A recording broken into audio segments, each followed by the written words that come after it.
Welcome to the Jon+Tam Jam podcast. All right, so thank you everyone for joining me. Unfortunately, my girlfriend Tammy couldn't join us today. She had some other commitments she had today, but we have somebody very special joining us today instead. They are I guess the term you would use is a Beatles pundit, YouTube pundit. Would that be suffice to say? I get see that's the thing. I don't know. I talk about I'm a journalist by trade, but I'm a Beatles yapper by hobby that's kind of turned into like my part-time job. But basically what I say is that I just make excessively long YouTube videos on the Beatles. I know that that's not a great title, but that is what I do. So I'm glad to be here.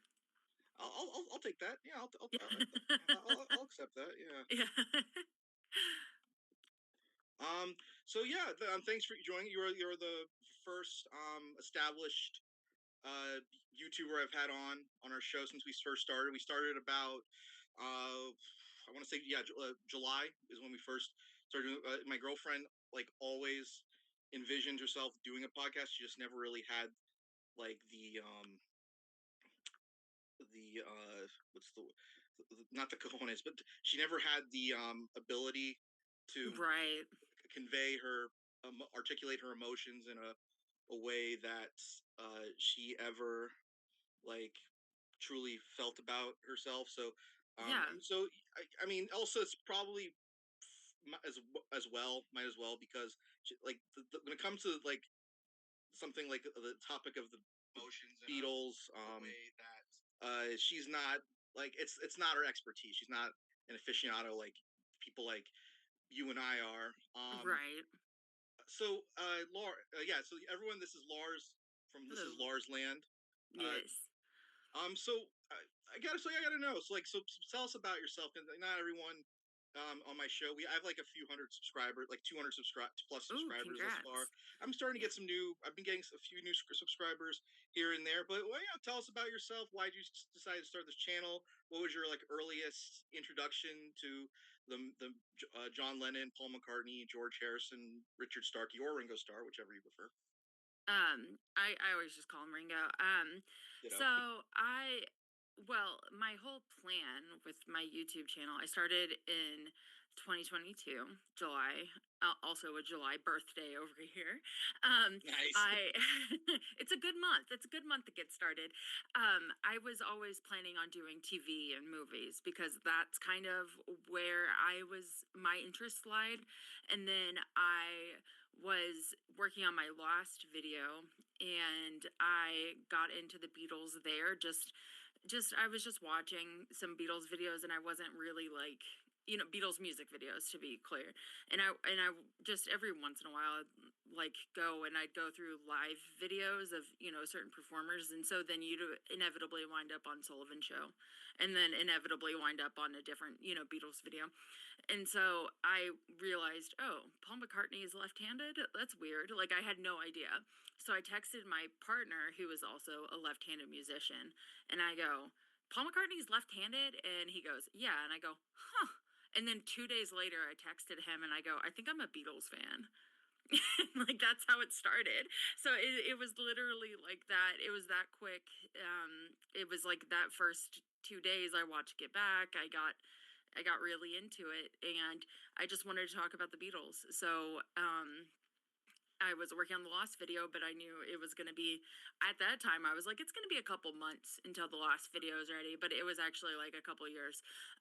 So I was like, I think I just want to talk about the Beatles. And it just kind of, a lot of people wanted to talk about the Beatles, it turned out. And I was just excited. And I found myself with like a little community of people who were really excited. To hear about the Beatles, and my demographic now, at the time it was like mostly, old boomers, like boomer men, but now Right. it's like very much the 18 to 34 demo.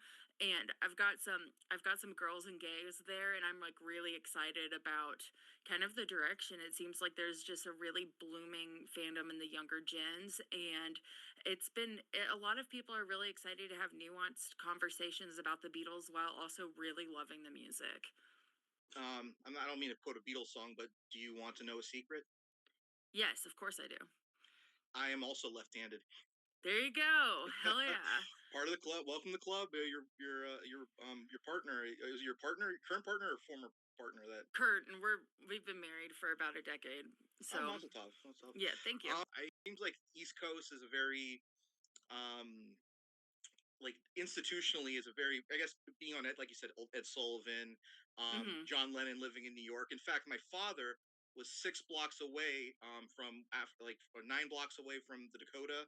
He actually Wow. painted the interior of the Dakota.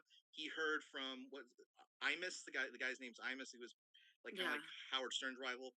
He announced the news of his murder the next day. Wow. My dad thought it was a joke. He didn't, because he never really took Imus all that seriously. But yeah, Right. it was like he told me the story about how he had to tell his girlfriend, um, he had laid out all of like the Beatles discography and his discography, and because she hadn't heard the news yet, it weren't the days of social media, so no Right. one I think I remember like when I heard the news of Michael Jackson's, I was walking with some friends, and one of the Hmm. friends got the internet news, and so it had a very profound effect on him, and I think Hmm. he it hereditarily passed it on to my brother, to some extent my brother, but I think me, because I think I've always kind of like been fascinated with the life of John Lennon in a way, because he was the Right.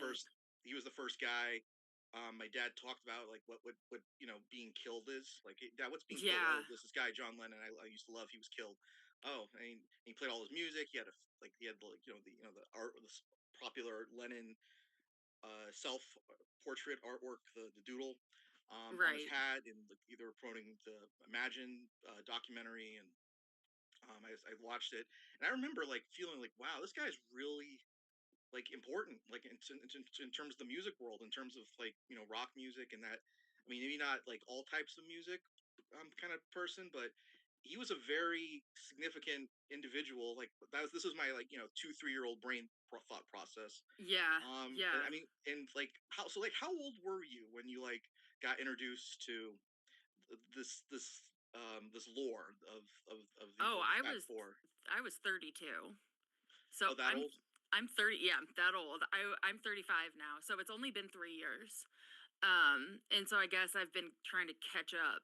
you know. Well, I I've- yeah, I know I can relate. I'm the same way with like Super Sentai. Like I only like Power Rangers as a kid, but then like as an adult I watch Super yeah. Sentai. So it's yeah, it's okay. There's nothing wrong with being late to the like. I recently, just the last 4 years, been trying to get into the history and the myth of the Beach Boys. So Very cool. Yeah. yeah, everyone's yeah.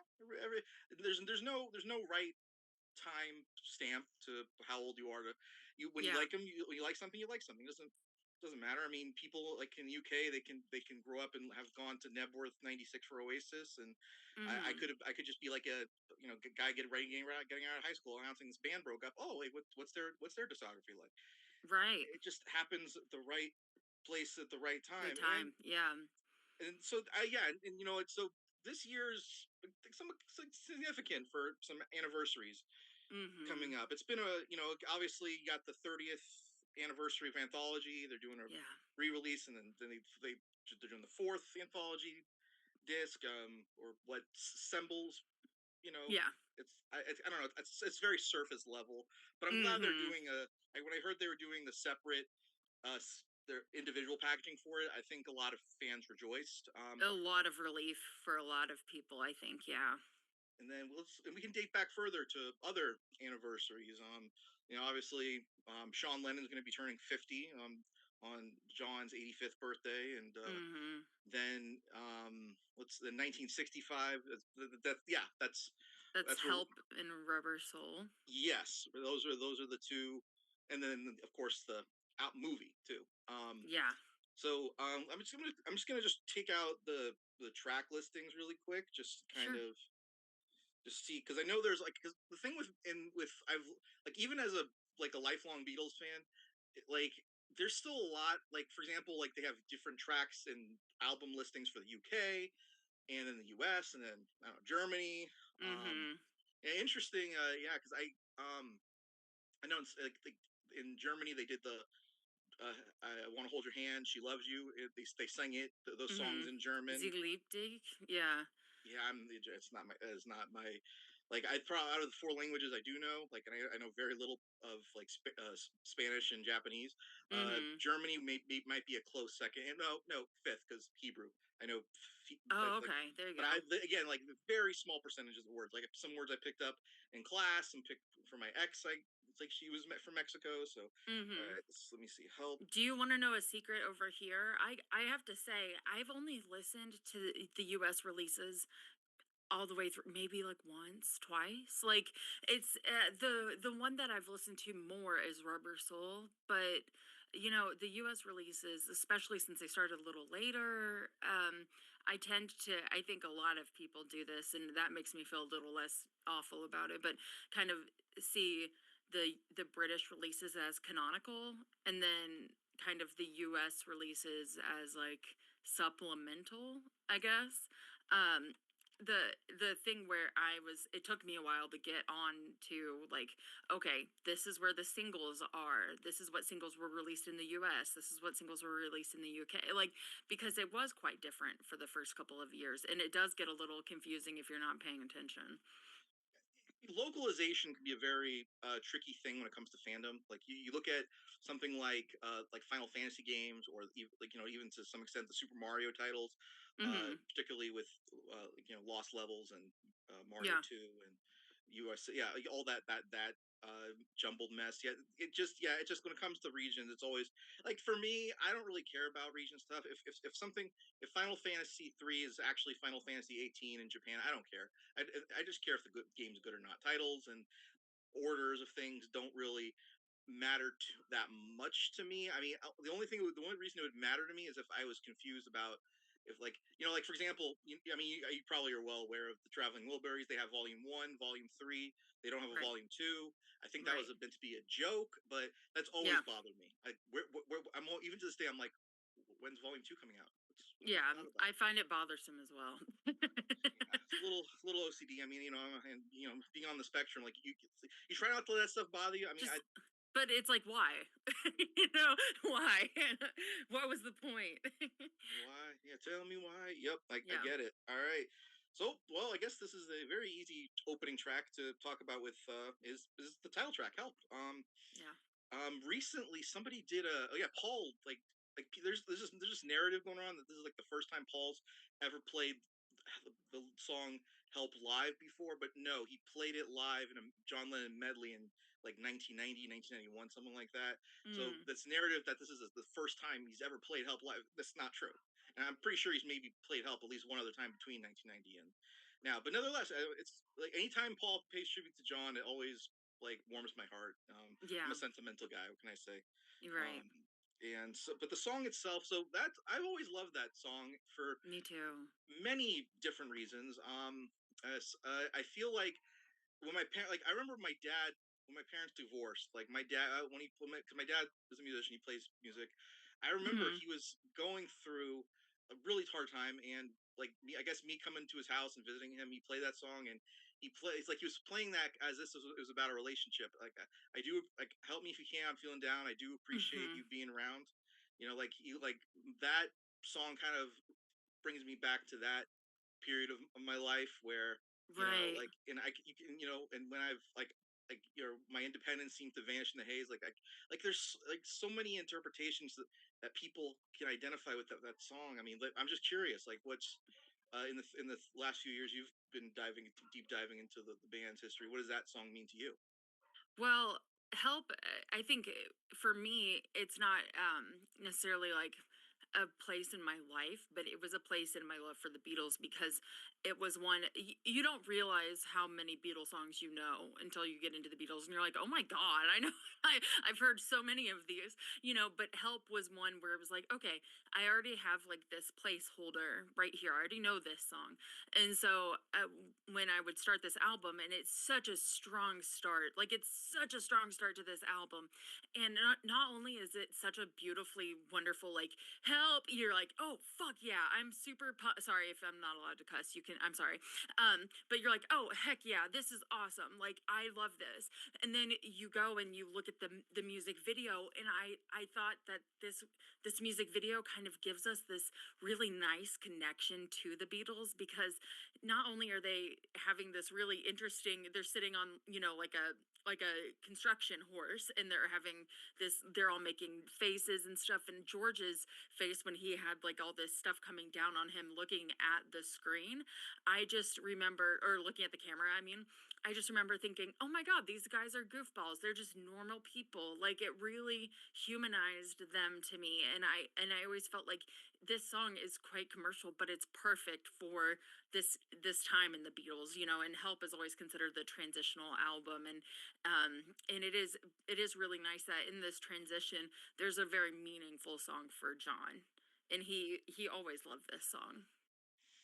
Oh yeah, and I definitely recommend, if you haven't heard it yet, Noel Gallagher's cover of Help is also really, because I know originally he wanted it to be a slow ballad, Hmm. and then I, kind of similar to that film, That Thing You Do, where the guy Yeah. suggests like turn a slow ballad into a like a Beatles pop style. So I think that's kind of what has to happen with Help there. So, but yeah, but Noel like made it like a slow tempo ballad that I think that John always wanted. So that's Hmm. why I appreciate that cover. Yeah. The night before, I like the song. It's fine. I think it's kind of a filler song, but it's I like, oh, if it's in the car, I That's a enjoy great listening. way. It's fine. Yeah, I agree. It's fine. It works. It's there. You know. Yeah, I could imagine without it. Yeah, Then you've got yeah. and then we got you've got to hide you got to hide your love away. Oh my God, there's so, like, I mean, I've heard a lot of covers of this song. Hmm. First of all, like whether even Sean Lennon did it, I've heard Noel Gallagher do it. I've heard a number of artists do their own take on the song, and I know, like, I know, like, and just anyone in particular, like, I noticed there were a lot of people in the LGBTQIA plus community. The Hmm. song, people who are Beatles fans identify with the song like the most out of Yeah. anyone. I mean, if I remember right, I think John even wrote it about Brian Epstein. I think, because he was also a closeted, homosexual man, and Oh my God. Yeah. I'm not sure if he. I don't know. Like I'm trying to think if I see, okay, let's see. Some saw in the lyrics, "You've got to hide your love away," an allusion to Brian Epstein and his homosexualities. Others to an adulterous adventure. That's from all the songs by Jean-Michel Gaston and Philippe Martin. So some people saw it that way, some people didn't. And I think, if you asked John in the late 70s or 80s, he would probably tell you. But it also depends on which John you're talking to that day. Um, yeah. John is so, the fact that it resonates with so many queer people, I think is just wonderful. And that people in the 60s, whether or not they thought it was about them, they felt safe in that song, and that means a lot for people who, especially when being themselves was illegal, especially like in the UK, is extremely scary. And so that I think is really meaningful, but also it's a beautiful song. I mean, it really is. I've always found this to be, I love the percussion in this song. I think, I mean, what are it's we've got like a tambourine, and we've got maracas in there. And I think that George is playing, in addition to the rhythm guitar, classical guitar. So there's a lot in the way of a good depth of guitars in this song. I just think it's lovely. Oh yeah, I love it when it's. I mean, it's supposed to be a comedic moment in the scene in the film where, I think somebody, like somebody's plotting to. I guess they're trying to steal the ring from Ringo. Have you seen the movie? Oh yeah. Oh yeah. Yeah, and it's a very pivotal scene, but it's still like you just cut out all the plot stuff and just see John playing the guitar. It's very vulnerable, like such sensual, like, atmosphere, just seeing how he plays, and he's Hmm. just doing a very, like, it honestly reminds me, it seems parallel to when he did I Should Have Known Better, just the way he has kind of like he sets a tone for the scene in these films, Like I don't know, Mhm. you can see why he was the first Beatle to star in a movie. You know, with How I Want the Yeah. Heart, same director. Yeah. So because he's definitely very camera like aesthetically pleasing to the camera. So it's like I definitely like. You're right. It's definitely very beautiful. It's a song I kind of just know on guitar. Like I'm like my guitar playing is like average at best. So, Mm. but of the few songs I do know how to play on guitar, a lot of Beatles, a lot of Oasis, a few others here and there. But yeah, now we get to the first George song on the track, "I Need You," and Mhm. I've always loved this. I've always like George. Like he definitely has more of the overrated songs, but probably in particular because he's always been overshadowed by a lot of the Lennon McCartney stuff because he started really writing. I think the first song he ever wrote was "Don't Bother Me" because he was like sick. That was his first Mhm. attempt, and then he did "You Like." And he started progress. I think "I Need You" is probably the first song where he kind of came off as professional. Like I think "Don't Bother Me" and "You Like Me Too Much" were good. Mhm. Like testing of the waters, but "I Need You," like it's a song I play on guitar sometimes. Just the way he does the A chord and like or starts the A chord and then when he does that, gets the chorus. So come on back to me. Mhm. It just fits like so well in a package. Like it is a far cry. From, and I do like "Don't Bother Me" and "You Like Me Too Much" and whatever else he wrote in his earlier days. But I feel like Mhm. "I Need You" was the foundation to what came later. I mean, I don't know if you It's agree or not, but Oh yeah, no, I really like George songs in general. I like his voice a lot. mm, And it's just so fucking weird. Like it's just a weird voice. It sounds great. But I really like this song. It's definitely one of those he's always very cagey about, was this about Patty? And he'll be like, "Well, it's a yes, it was about Patty." Um and I don't know exactly when it was written. I know that it was recorded in February, but recorded February 15th. Sorry, I've got my help notes out because I started working on that video forever and ago. And that was right before his birthday too, if I'm not mistaken. yeah, that would be correct. So just right before his birthday, but it could have been written, I guess, when they were. It doesn't say when it was written. Let's see. And this love song, no doubt, inspired by. Well, I think he just like he was very romantic with not Olivia. Well, yeah, with Olivia, but with Patty, he was Yeah, very much I think it was kind of the first time he was really starting to feel homesick, when he wanted to be around her. And it's really nice. And one thing I always love about this, and you probably already know this, but John played the snare drum on this song. I just think it's really funny. I'm So not too sure if it's I do know that, but yeah. that's awesome. I never, yeah. I mean, Yeah, it's which is such a fun little fact, isn't it? You're like, "Oh, really?" like whenever I like like when I found out like it was just John and Paul doing all the bits on the Ballad of John Yoko, I'm like, oh really? It was just the two of them? Like, Yeah. like these guys are just so talented. Like Paul, like of course, his solo album, he did all the instrument, like I think 99% of it he did completely by himself. Yeah, Linda he's not helped gonna like let here other and there. people do anything on his So yeah, these guys are it just really emphasize how talented like they can play other like Ringo can play guitar. Like they all like can do different things. It's like it's like you have to be like in order to be like this successful, you have to kind of have like John can play piano, guitar, and some drums, and Mhm. he got Julian the like electric drum kit that he did on his solo album, and so Yeah.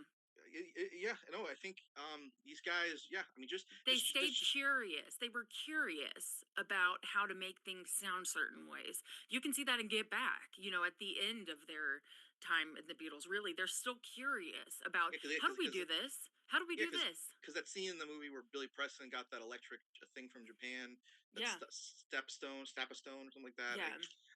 Yeah, they're always looking like like whether you're whether it's the Rolling Stones, the Who, Beach Boys, they all these bands like they always like to experiment with new sounds. Like Yeah. people, all these bands probably they loved Phil Spector, they loved his wall of sound, and Mhm. they incorporated like all these different techniques to in their recordings. And yeah, John doing the snare drums and or even I took like not just recently, like not too long, like a couple of like 5 6 years ago, I discovered it was George Martin who did the middle eight on the in my life, which we'll get to in just a Mhm. bit.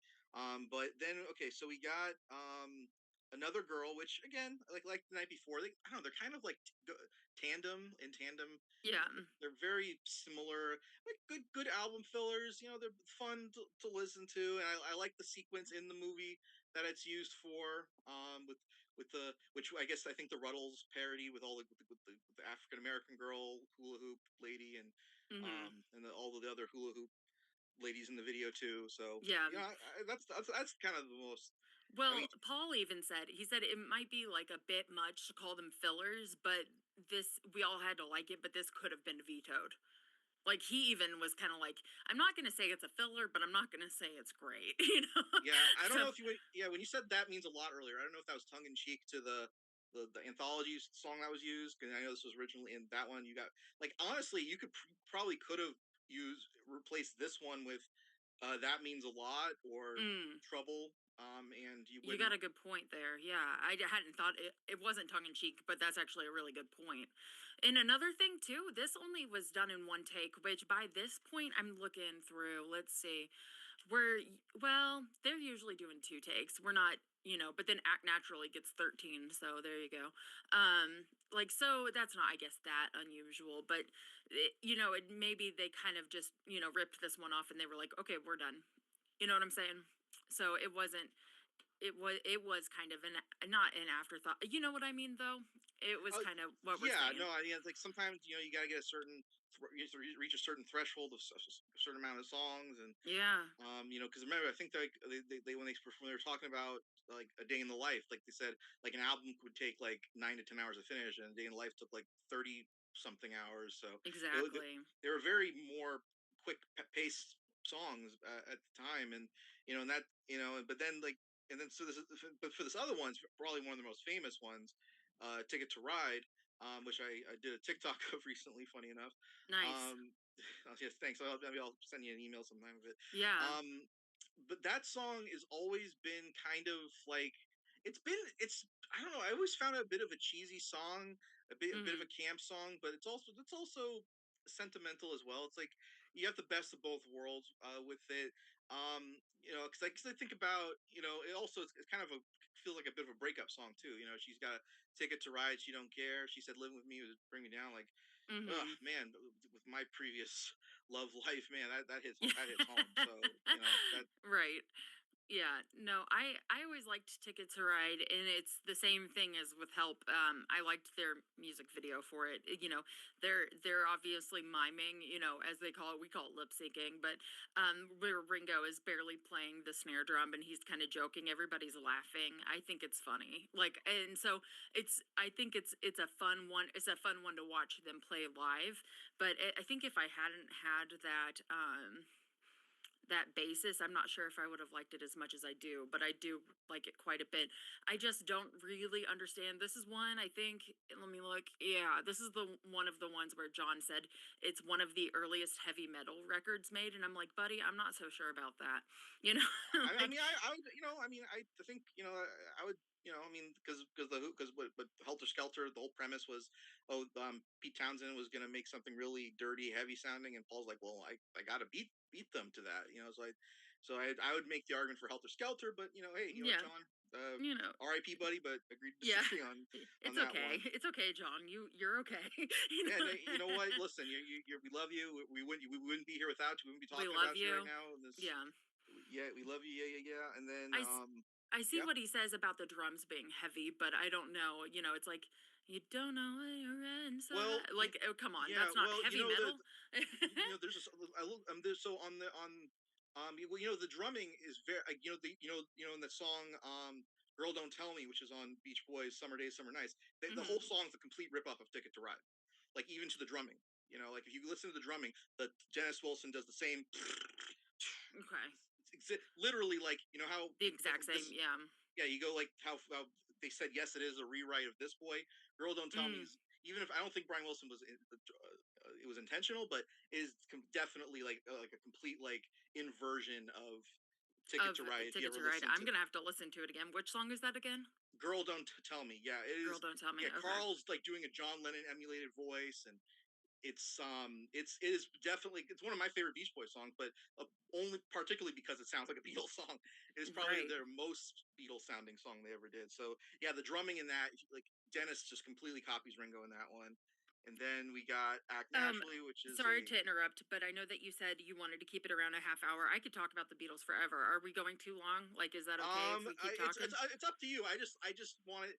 No, I we're normally good. okay, We're good, because good. I just my thing with guests is like I know I don't want to take up too much of their time, since I know it's not like I know you have other things you do, Well, so I don't want to be I don't want to be an inconvenience to you, but no, my we could partner doesn't probably get off work until 2, so we're good. we Like, could we're probably talk, good. we could We stick out don't. for We another probably 30. won't go until 2. We can Yeah. keep going.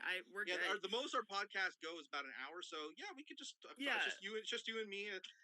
we're good. We can talk. I was gonna say if you wanted to talk about wrestling, my partner and I love wrestling. So I was like, okay, but ooh, we can yeah, keep. maybe for a future episode, like we could do Yeah, like we a could get on couples, with. like yeah, Yeah, we could four. get on with him. Yeah, if Oh he'd yeah, if he'd and be I'm willing to also, do it yeah, because and I he's a mentioned in smart the boy. I Yeah. mentioned, yeah, because in one of your live streams, I also mentioned I'm starting a wrestling RPG. Maybe your husband might like be interested in doing something like that. So He loves wrestling. Okay, we'll talk about it otherwise because we could go into that. we'll stay in touch. Yeah, we'll We'll keep reach it out. going. Yeah, Yeah, we'll yeah. keep. And then so then We okay. So we got Act Naturally, which is I we think skipped over "You're Gonna Lose That Girl," but you're gonna that's lose the girl. Oh okay. I yeah, you know think what? that's kind of the. You know what? I'm That's probably looking okay. at the UK or US. I'm looking at the different region one. Maybe that's why I'm not. I'm looking at UK. Okay. I think that's okay. That's kind of the vibe I have over it too, where it's kind of it's not a filler necessarily, but I would put it kind of in the same vibe as Another Girl. I enjoy You're going to lose that girl. I mean, like another. I definitely put it above The Night Before and Another Girl. Because I don't know. It has like a nice like bluesy kind of Hmm. tone to it that I really grown accustomed to. I mean, back in the day, like we did like me and a buddy, we did our own abridged series for the anime Wrong One Half, the old one, not the new one that's out right now. Hmm. And then we did an episode just like we did like a full on Meet the Beatles, Powerpuff Girls, where we just Beatle references throughout the whole Oh, that's thing. so fun. And my favorite one is when he like he goes, but without the bird, I can't beat Rama. I'm a loser. Then you're gonna lose this girl. Right. Right.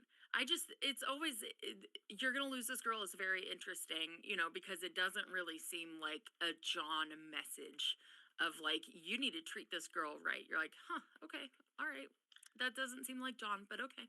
Well, You one know? thing. Well, that's funny. That's funny you say that because I always thought because I've noticed this. And maybe there's a double standard that I'm missing here, but Paul like would write songs for John to sing, but I don't recall any situation where John wrote a song for Paul to sing. Like I maybe I'm completely wrong about that, but Not I off the top of my head, no. yeah, I mean, I know John was. I know, like like even the song in "Oh, I'm Only Sleeping." Everybody seems to think I'm lazy. Maybe that's why people thought he was lazy because he didn't bother to like. I mean, they've written songs for George and Ringo to sing, but I just never can think of a time where John wrote anything in particular for like. I mean, they still like would work on the song together, but like 80% John's song, 20% Paul's song, never intended for Paul. But like, I don't know if this is one of those situations where Paul wrote most of it, but got John to sing. Because I know like in every song, every little thing that's happens. But I have to. I mean, I don't know. Maybe did you anything in your notes in regards to that? Like Yeah, who? I'm gonna look real quick and see if it's mentioned in Barry Miles's book because I don't have it in here. But let me look for a sec and Yeah, no problem. we'll see if I can find. It's always nice, And I gotta say, like I don't get a lot of time often to talk Beatles stuff with a lot of people. Not even my dad. He's like very busy with his other like stuff going on in his life. So Mhm. it's nice to get this again, because I don't. So that's one of the things that really make me really appreciate about your channel is like just how much like I've seen all your books and in the background about all the like you're looking at Barry Miles right now. It's just I just have to I just don't say I just see. greatly appreciate like the content of your channel Oh, and thank you so much. I love that people are like willing to nerd out. I do on occasion get comments where it's like, shut up. And I'm like, fine. But most of the time, it's a bunch of people that are like, oh my God, I'm so excited to talk about this. It's not just, it's a group. It feels like it's a group of friends, where we're all just excited to talk about it together. And I'm always really lucky because I feel like I'm not seeing anything, by the way, from that in my notes here. But all I'm saying is, yeah, I don't think we have it here. Unfortunately. Okay, then. Oh well. Well, I, I guess it's always just fun to take a guess, yeah, but well, it's I'll always just worth. say it's at maybe 60-40.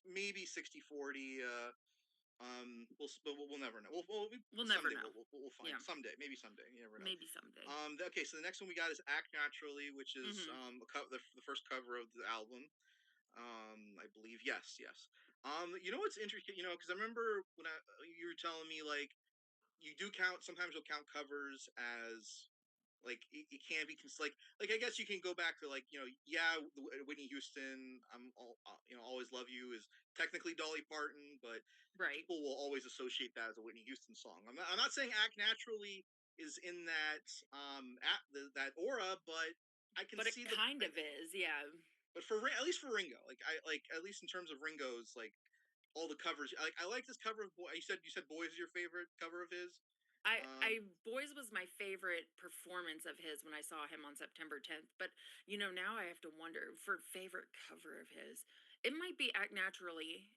He played it when I saw him, and he was wonderful. I think I don't know now.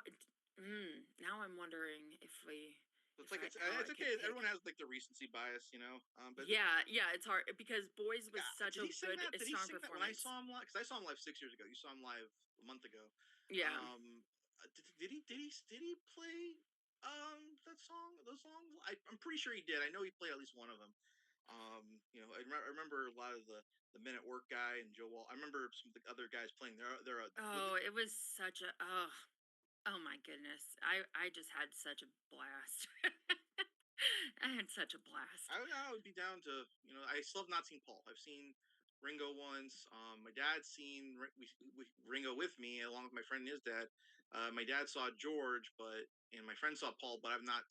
Obviously, I can't see George anymore, but I have not seen Paul. So Mhm.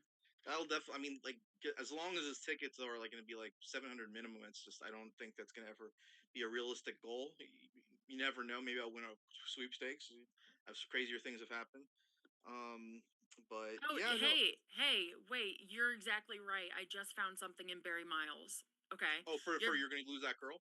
Yeah, You're Gonna Lose That Girl was written by John and Paul together at John's house in Weybridge and was the last track they recorded for the film before leaving for the Bahamas. It was Interesting. John's original idea, but estimated by Paul as 60% by John and 40% by himself. You were right on the money. Well, 60 John, sometimes. 40 Paul. Well, hey, like sometimes you go swinging for the fences, and sometimes you break that fence. So, There you go. There you go. well, that's great. That's great. I always, I don't like to like brag about being right, but it's like, hey, it's a nice It's always little. nice when you are. Like, Yeah. you see the feather on the ground, like putting the cap. Hey, cool. Yeah, Nice, you're nice like, all feathers right, there. I'll take it. I'll take it. Yeah. Take small victories a little bit. No extra laps here, but But hey, it is the small things. Yeah. I just and then, this one I appreciated Act Naturally because it was, I think, what was it called? They had written If You've Got Trouble for Ringo, but they decided it was too weak, so and it came out on Anthology too, but they chose Act Naturally, which I think ultimately was a great choice. And it's like it was written for Ringo, you know. And I yeah, because heard, they're always going for that baritone, like anything that kind of sounds like a baritone yeah. thing, and like because like it's weird because like with the like with the Who, I think Roger always gets like more tenor songs, and Pete always has like I don't know, Pete kind of always had a more baritone bass, but I know you're not like you don't follow much of the Who, but I just always Mhm. think like it's always nice because John and Paul and George all always seem to like do like kind of a tenor. Yeah. Yeah. Paul's the falsetto guy. I think I Yeah. like all out of the three of them. Like I think John can go back and forth between tenor and baritone, but Mhm. Ringo is like baritone or bass. You know, Yeah, he's he's always pretty like low. Yeah. the guy. They always, when they write the song in mind, like they always like if they ever like have a Christmas song for like like, even going back to like right before Lennon died, that George and Paul and him had written songs like all those years ago was originally meant for Ringo before John died and in Mhm. mind and what's the song Nobody Told Me Yeah. was intended for Ringo for his album and Life Begins with You. So they like I guess when they think about sounds in their head the vocals range of a song and like what type of vocal range like the baritone and Ringo's the baritone guy, so this would be a good fit for his voice, like Yeah, that's you know absolutely. because yeah and as far as what I think about Act Naturally itself, it's a cool, it's a nice song. It's I like the narrative of they're gonna put me in the movies, make a big star out of Mhm. me, because in a way it was Ringo foreshadowing his Mm, his success. In a lot of ways he was, in terms of like as a marketing like individual, like whether yeah. he had all the movie, he had a lot more movie roles than the other three. Yeah. Obviously one of the things I grew up on was Thomas Tank Engine. Yeah. Yeah. So he was, I remember he did like a commercial, like he was always like the brand guy. He was always Yeah. like he always knew how to market himself. Right. And so this song, in a lot, yeah, it definitely, he it's like he knew, it was like a premonition of what was to come. Like that's why in a lot of ways that the song's kind of eerie to listen to if you think about it in that context. So Yeah. I really appreciate. So like yeah, if like if you've never like somebody like you said you just started following the Beatles 3-4 years ago, and you think about this song and you're like, this kind of makes sense. Like yeah, Yeah. that's kind of what Ringo's always been. He's always been, and I'll never forget what John Lennon said in that Playboy interview. Like Richard Starkey was always going, with or without the Beatles, was always going Is to it have the going to talent. be? Yeah. Yeah, so I always remember that. Always sticks out in that interview. So yeah, and it's true. Like I'm seeing a lot of interviews now. He's just always able to play the cool guy. Like he always plays it cool. Like there's He's so never funny too. He's great. yeah, he's very funny. Like I love. I think my favorite. He doesn't do a lot of TV, but obviously my favorite cameo of his is when he was in the Simpsons episode with the Marsh Oh painting, yeah. like Yeah, that. I it's so always funny.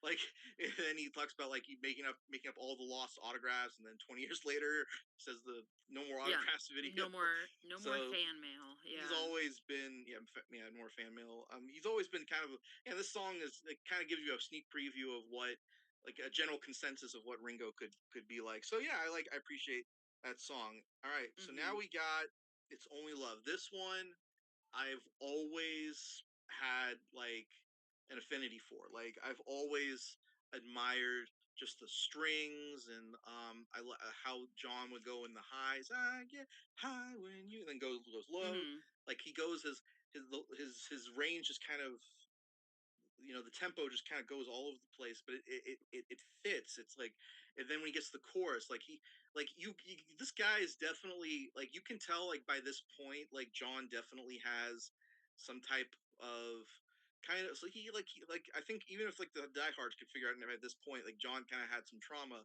in his life. Like yeah, even if Yeah. people, because people didn't have access to like Wikipedia or Google, like they had to like find out through the tabloids in the press, like, oh, what growing up John Lennon was like. We don't have easy access to like book blurbs and here and there. I mean, there were no, in the '60s there were not many books about the Beatles. There were a few, but Yeah. you kind of get this idea that John, like, I'm like listening to what you said about like John's time with on during the Lost Weekend, and how like how much he was well, it wasn't you, that you were just paraphrasing what was written about him, about what he what, Right. about how he felt like Yeah. I always find this really frustrating with rock stars, because I remember Jim Morrison was always transparent about how much he cheated on his girlfriend, and then when he catches him with another woman, with another man, he sets the place on fire. I'm like some of these guys can be some of the biggest effing hypocrites on the Oh, I planet. know it. Yeah, I know And it. it is kind of, it does make it hard to again, they're human, I know, I get it, but like you hear stuff Mhm. like that, and you hear some of the things John does, like he's so, I guess I kind of can empathize in a way of wanting to feel love. Is he talking about Cynthia, or is he talking about a one night stand or an affair? It's Like, we don't impossible know. to know, man. You know, And because it could be about Alma Cogan. You know, I don't know how many songs around this time he was writing so many things about her, where she was showing up at certain times. So that's part of it too. It's just like who fucking knows. And he also says he also almost never says that like XYZ song was written about sin, which is bizarre to me. But I don't know. I think that this was the one, It's Only Love was the one where Paul said it was like the last song or the last lyric written out of necessity, where it was kind of after that everything had more of a subject on purpose, I suppose. So I'm looking through stuff, but yeah, we're seeing what we can and find. I would feel very um very disappointed in myself if I didn't address. I did love like the little Roy Orbison coda at the end. Mhm. Woo! Like that was like a thing he did, and Mhm. um, like I don't know, like yeah, definitely he's definitely somebody in the history books of rock where you look at traveling. Look, he's in the Traveling Wilburys briefly before he passes, and like he's definitely been kind of like that like that lonely soul type of tone of voice guy. Yeah. You hear about in Bruce Springsteen's song Thunder Road, I think it is, where he talks about Roy Orbison, Only the Lonely, um, and I think Elvis has done a little Roy impression here and there. Mhm. He's definitely one of the founders of like the Lonely Heart Club kind of Yeah. pun intended voice, and I feel like this song I guess was kind of meant to be kind of Orbison esque to a Mhm. degree. But I know there's a lot of like, rock. I don't know like a lot about Roy Orbison. I know obviously he did Pretty Woman and he did a couple other ones. Sometimes I mistake him for the Righteous Brothers. Oh yeah, that seems fair. Yeah, I understand that. So yeah. So any comments on this particular one? It's Only Love. Oh, I just kind of think it's just it's a little flat for me. But um yeah, I don't know. It's just it doesn't seem like very I don't know. It just doesn't seem very John to me, but that's okay. I'm still kind of placing my opinions on Help because I'm supposed to be doing a video on it, and it's been a whole thing. But Well, I look forward to that. we'll see whenever that comes out because Live Aid is taking up my whole entire life. But we'll get Oh yeah, there. tell me about it. Like I mean, Yeah, honestly, the only two Live Aid performances I really pay attention to were Queen and Beach Boys. I haven't really seen like Led Zeppelin. I think I saw a little bit of Bruce, but Paul was there too, if I'm not mistaken. He did Live Aid yeah. too. Paul was there. Bruce was not there. Okay, for some reason it It's might because be they a wanted him really bad. oh yeah, it might have been a Mandela where I thought he did the U.S. Yeah. one. Well, they used his set from Wembley, so that's probably got something to do with it. Oh man, they just they stock footage him for as part of the show. Well, they just he had no, they like he had the set like on the stage. He was performing on it, and he just said, "We'll just leave it up, and you guys can use it." And he was like, "Great, thanks." Oh, okay, so Yeah. he taped his performance and then for them to use No, it. no, no, no, no. It was his stage setup, like his stage. Oh, okay, He kept I it. see. Yeah, I think you're yeah. saying like okay, now live to you, Bruce. To No, no, no. He was just coming off tour, and he didn't want to make his people do it again. So I see what you're saying. Okay, okay. I think I'm getting the idea. Yeah, no, yeah. I mean, I get it. I get what you're saying about It's Only Love, just kind of being not the best like representation of what John could do as a lyricist. I understand there. yeah, But yeah, it's not. I mean, it's never been like I've not heard many covers of it, so you can definitely tell it's not definitely one of his top tiers for right. sure. And then we got another. Well, on my end, I just want to make sure verify. I got the next George one. You like Yep. me too much? Yes. Oh, it's a Yes. cute song. It is a cute song. The lyrics always kind of like bothered me a little bit which annoys me that I'm somehow bothered by it because I'm not bothered by any of the other songs. But I'll bring you back where you belong. I'm always like, George, what are we doing here? I never really liked it. It always came off a little too aggressive to me, which once again Yeah. annoys me that I'm Sounds annoyed like because something I'm more like, something Lars, John why would do you care? sounds like something John would write. Yeah, yeah, because if you leave me, I will follow you. It's like Jesus Christ, what are we doing? But it's It was a different time. It was a yeah, different time. yeah, it was. It never bothers. Like run for your life doesn't bother me. You can't do that doesn't bother me. So why does this song bother me? Like that's I don't understand. I don't understand. But does Run for Your Life bother you? And it doesn't. No, it doesn't bother me one bit. Like that's the thing that bothers me. I'm like, why do I care? Why do I care? But I think maybe we're like projecting some of my own trauma here. No, But I it's get it. Like there's yeah, definitely like yeah, I get that with songs too. Like where I'm like, yeah, well, yeah, you just feel some songs just feel too close to home, yeah. and I think maybe that's part of it. But it's just I guess he didn't say very much about this song, but I think it's a fun song still. Like if we're taking even the parts out of it that bother me, I like the song. I think it's fun. It's pretty layered. Like they've got the electric piano in here. You know, it's a good little song. George Martin on Uh, piano. oh, I didn't even know that. Yeah, that's great. Hmm. Anytime George Martin is get dishes out his piano for any of the Beatles tracks, I'm always like a happy camper because he's always a great. He's Yeah. a great producer and he's a great pianist. So we've got I've just seen a face, which I think is probably one of more Paul's more popular ones. I would think Hmm. if you didn't have Hey Jude yesterday, Penny Lane, it'd definitely be like in the top 10. I think top I love that 12. song. Yeah. I've just seen a face. Yeah, I remember. I think the first time, funny enough, I think the first time I heard it was when I saw Across the Universe. Like, I don't think I heard the Paul version until, or if I did, I just forgot because that Hmm. was not one of the most. Because my dad wouldn't often play the studio albums; he played the compilation albums a lot. So we never Hmm. got a chance to hear I've just seen a face as much growing up. So I don't remember it until I saw the movie, and I'm like, oh, okay. So going from, and I'm sure that's happening. You first heard the cover and then you hear the original. I'm like, Yeah. oh, that's what it sounds like. Yeah. And then thankfully because my dad's such a huge Bruce Springsteen fan, I heard the original Blinded by the Light before I heard the Man's Earth Band version. So, but a lot of people I know heard the Manfred Mann version, Earth Band version than the Bruce one first. So I don't know if has that ever happened to you where you heard the cover? Well, I'm sure. I mean, only like a few I years in. can't think of anything off the top of my head. I feel like it's like the other way around where it's just like, oh, I didn't know that was a Beatles song. You know, because I remember being the big one where I was so excited to find out that was a Beatles song. It was like, oh, good. I love that song so much. No, I get It it. And was then something like that. and if I've just seen a face as one of Paul's big one, here's the big one yesterday, which is to this day, I think, still to this day, the most covered song in like history, in recorded history. If I'm not Yeah. which I understand. I think I definitely get fatigued because I've heard it so much, but I definitely like it's definitely like I would listen.